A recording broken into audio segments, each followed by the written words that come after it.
What happened on May 15th? First off, I was born on May 15th in the year 2003. But now to get to some more interesting and important events. In 1781, the Continentals capture Fort Granby in South Carolina.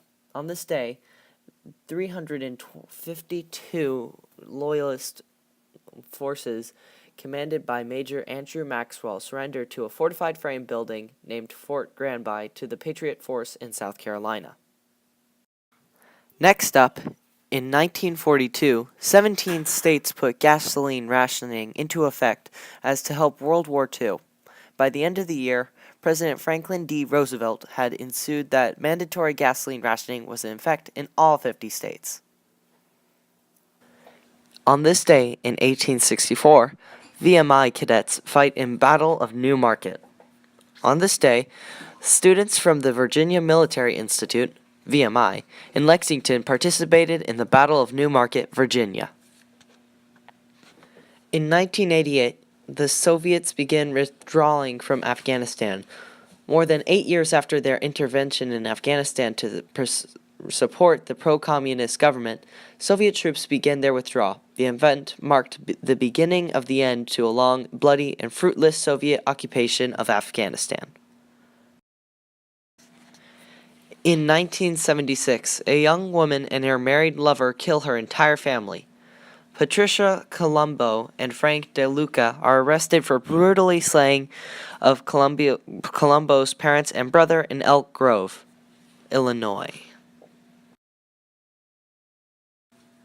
In 1896, a massive tornado decimates a Texan town.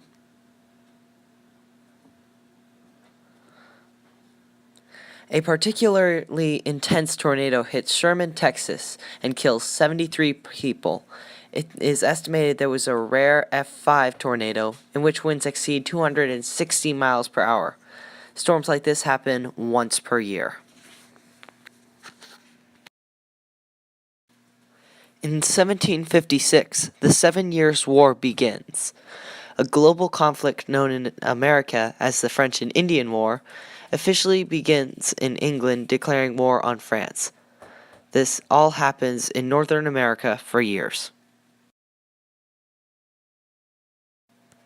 In 1941, the first Allied jet flies. It's a jet-propelled Gloster-Whittle E-29/39 aircraft, and it flies successfully over Cranwell, England.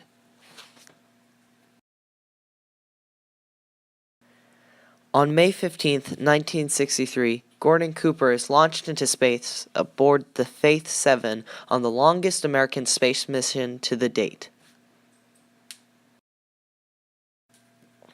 During an outdoor rally in Laurel, Maryland, George Wallace, the governor of Alabama and presidential candidate, is shot by a 20-year-old Arthur Bremer in 1972.